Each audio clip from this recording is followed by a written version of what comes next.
आज हम एक ऐसी कहानी की बात करेंगे जिसमें अपराध है, टेक्नोलॉजी का गलत इस्तेमाल है और न्याय के लिए एक बहुत लंबी लड़ाई है। ये है पोलाची ब्लैकमेलिंग रैकेट का केस, एक ऐसा मामला जिसने ना पूरे तमिलनाडु को हिलाकर रख दिया था। तो चलिए सीधे चलते हैं उस दिन पर। तारीख थी 12 फरवरी 2019। जगह तमिलनाडु में कोयंबटूर के पास एक छोटा सा कस्बा पोलाची। बाहर से देखने में तो ये एक बिल्कुल आम सा दिन था, लेकिन किसी को क्या पता था कि ये दिन एक बहुत ही भयानक सच सामने लाने वाला है। इस पूरी कहानी के केंद्र में है एक 19 साल की कॉलेज स्टूडेंट। देखिए, उसकी पहचान को सुरक्षित रखना जरूरी है, तो हम उसे प्रिया नाम से बुलाएंगे।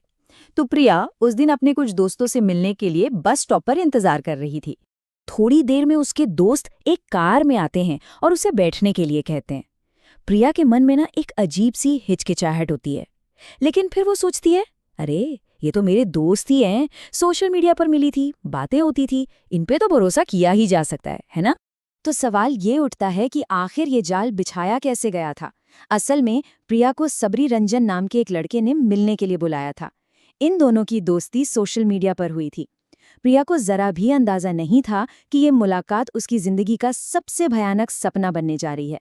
प्रिया जैसे ही कार में बैठती है, अचानक दो और लोग कार में घुस आते हैं, और फिर जो होता है वो बेहद खौफनाक था। उन्होंने उसके साथ जबरदस्ती की, उसकी सोने की चेन छीन ली और इस पूरी घिनौनी हरकत को अपने फोन पर रिकॉर्ड कर लिया। और जानते हैं, यही वीडियो उनका सबसे बड़ा हथियार बन गया। इसी वीडियो के दम पर उन्होंने प्रिया को पूरे 12 दिनों तक ब्लैकमेल किया। लेकिन कहानी में एक बड़ा मोड़ तब आता है जब प्रिया हिम्मत जुटाती है। वो हिम्मत करके सब कुछ अपने बड़े भाई को बता देती है, और उसका ये एक कदम एक बहुत बड़े, बहुत ही शातिर क्रिमिनल गैंग का पर्दाफाश करने वाला था। अब देखिए, प्रिया के भाई का मकसद बिल्कुल साफ था। उसे बस अपनी बहन को बचाना था, उस वीडियो को किसी भी तरह से डिलीट करना था। तो उसने क्या किया?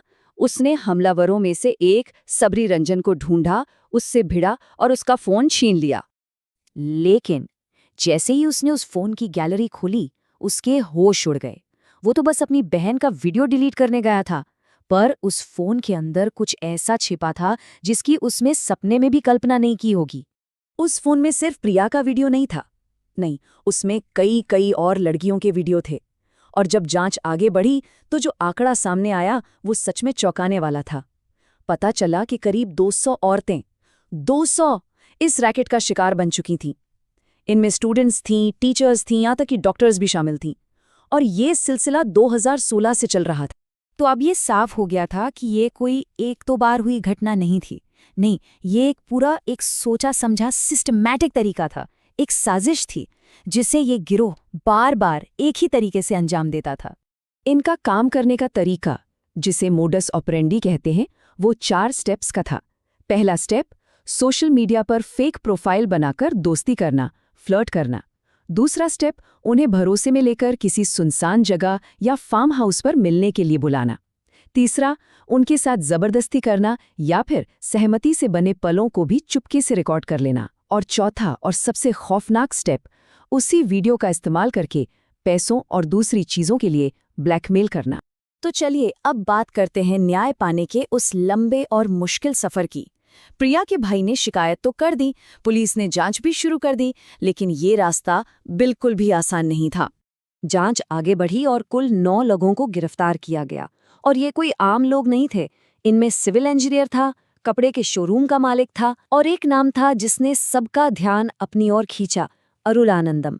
वो एक पॉलिटिकल पार्टी के स्टूडेंट विंग का सेक्रेटरी था। बस इसी पॉलिटिकल कनेक्शन की वजह से ये केस पूरे देश की सुर्खियों में आ गया। पुलिस के सामने जो सबसे बड़ी मुश्किल थी, वो थी पीड़ितों को गवाही देने के लिए मनाना। देखिए, समाज में बदनामी का डर तो था ही, लेकिन उससे भी बड़ा डर ये था कि लोग उन्हीं पर उंगली उठाएंगे। और सच कहूं तो इसी डर का फायदा ये गिरोह सालों से उठा रहा था। और मामला तब और बिगड़ गया जब एक पुलिस अधिकारी से गलती से प्रिया की पहचान मीडिया में लीक हो गई। इससे बाकी पीड़ितों का डर और भी बढ़ गया। लेकिन इन सारी मुश्किलों के बावजूद पुलिस ने हार नहीं मानी। उन्होंने इतने सबूत इकट्ठा कर लिए कि केस एकदम, जिसे कहते हैं ना, आयरन क्लैड, वैसा बन गया। सोचिए, 400 से ज्यादा डिजिटल सबूत जैसे कि चैट्स, वीडियोस, 200 दस्तावेज और सबसे बड़ी बात 8 पीड़िताओं ने हिम्मत करके गवाही दी। इन सब ने मिलकर केस को बहुत मजबूत बना दिया। तो 6 साल, पूरे 6 साल की लंबी कानूनी लड़ाई और जांच चली और अब आखिरकार फैसले का वक्त आ गया था। एक ऐसा फैसला जो सिर्फ पीड़ितों के लिए नहीं बल्कि उनके परिवारों के लिए भी न्याय की एक उम्मीद था। जरा इस टाइमलाइन पर नजर डालते हैं। फरवरी 2019 में प्रिया का केस दर्ज होता है। मार्च 2019 तक 9 आरोपी गिरफ्तार हो जाते हैं और फिर शुरू होता है लंबा इंतजार।